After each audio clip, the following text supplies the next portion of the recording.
Kain tayo guys, tingnan nyo itong niluto ng husband ko. Ano siya, ginataang tilapia. Ang laki niya, naputo ko nga lang yung ulo. Ayun o, ang laki ng tilapia. Ginataan, sinanglay in Bicol po yan. May palaman na kamyas at kamatis na ginataan. Sobrang sarap nito at favorite ko to at healthy din. Ayan. Harap, grabe. Sa part ng tilapia, ang favorite ko is yung chan.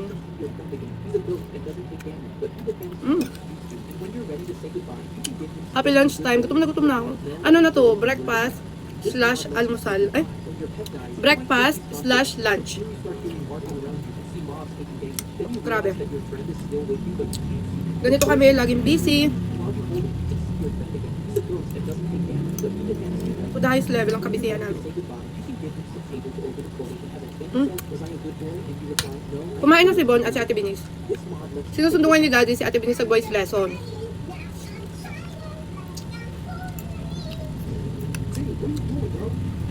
Grabe, ang sarap. Masarap talaga pagluto ni husband. Siya ang taga-pamalengke at taga-luto. Excited na ako mag-weekends kasi rest day namin yun.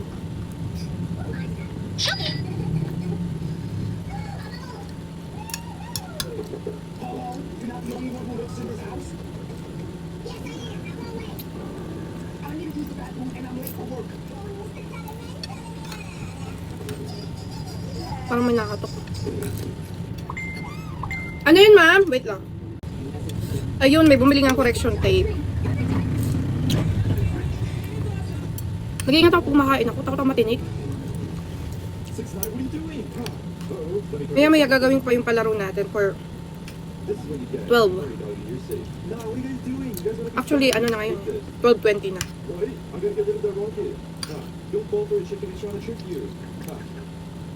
Sammy, what are you doing?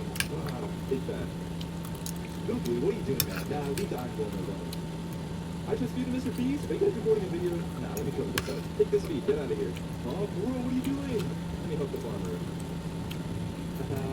Is it a bowl? There you go. Wait a second. Like the video to save the greatest? Come on. Okay, much better. Wait, what? Look over here. Somebody subscribe. Sarap. At syempre, favorite ko talaga yung ulo ni Mr. Ulo ng isda. Sinisip-sip ko siya talaga.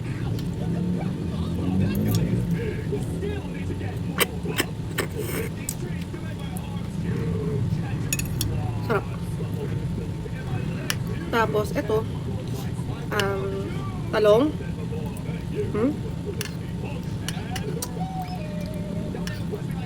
Pechay.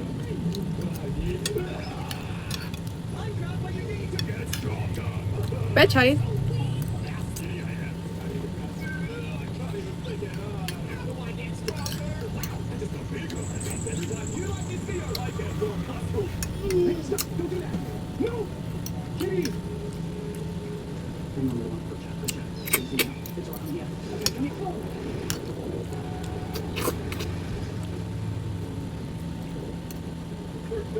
Sarap. Laki nitong laman. Wala na akong rice. Ayoko na mag-rice. Last rice na ako. Kakaedad na tayo. Ingat-ingat din. Ito yung mga palaman. Kamatis, kamyas.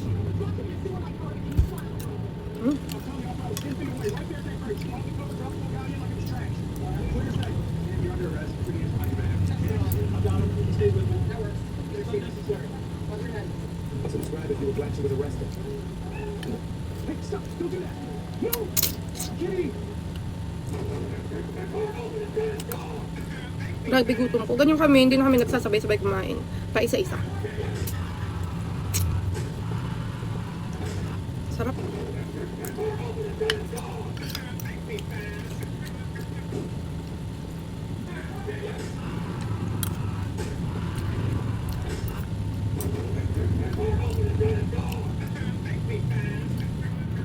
Tama na yun. Sarap. Grabe.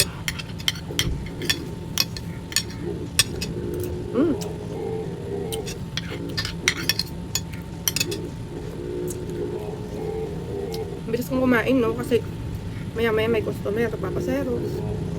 Lahat kasi entertain namin para walang magagalit. Hindi yung, kahit nga break time namin is 12 to 1. Nag-open na rin kami.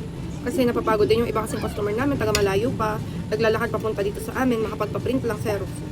Kawawa naman, di ba? Sobrang init sa labas. Baka bumalik pa mamaya. So, halos di na kami mag-break time. Yung customer, wait lang guys.